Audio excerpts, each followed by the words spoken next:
Praise the lord. ఈరోజు దేవుని వాక్యము యోహాను సువార్త 8వ అధ్యాయము 31-32 వచనాలు చదువుకుందాం. కాబట్టి యేసు తనను నమ్మిన యూదులతో, మీరు నా వాక్యమందు నిలిచిన వారైతే నిజముగా నాకు శిష్యులయ్యుండి సత్యమును గ్రహించెదరు.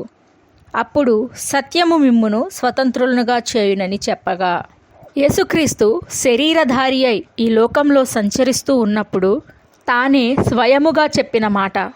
వాక్యము ఎప్పుడు ఒక అవగాహన కాకూడదు, అది నీ విశ్వాసమై ఉండాలి, నీ జీవితమై ఉండాలి.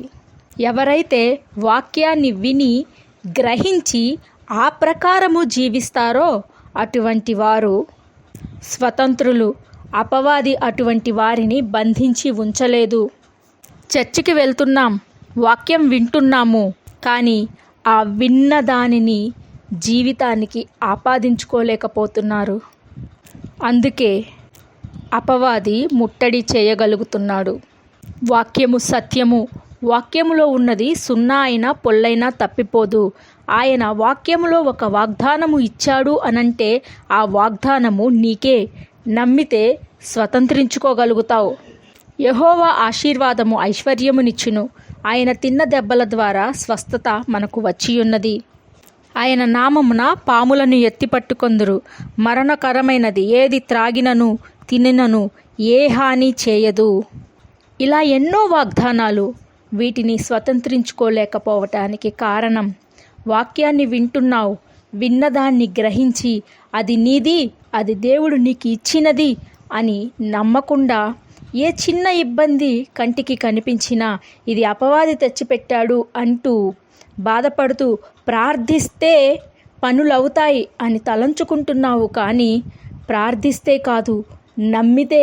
మరి ఎందుకని ఎంతోమంది జీవితాల్లో ఉపవాస ప్రార్థనలు, విజ్ఞాపనలు, తెల్లవారుజామున ప్రార్థనలు ఇలా ఎన్నో చేస్తూ ఉన్నారు. కానీ వారి జీవితంలో త్వరగా స్వస్థత, ఆశీర్వాదము దేనిని బట్టి చేస్తున్నారో అది ఎందుకని స్వతంత్రించుకోలేకపోతున్నారు? కారణం, ప్రార్థన మీద డిపెండ్ అవుతున్నారు. దేవుణ్ణి అడిగితే సహాయం చేస్తాడు అని అనుకుంటున్నారు. కానీ దేవుడు ఆల్రెడీ ఇచ్చేశాడు. నాకు సమృద్ధినివ్వటం కొరకే ఆయన పశువుల పాకలో పరుండున్నాడు.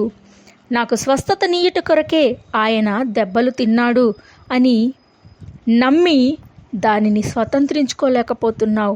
అపవాదిని ధైర్యము కలిగి గెట్ అవుట్ అని చెప్పలేకపోతున్నావు.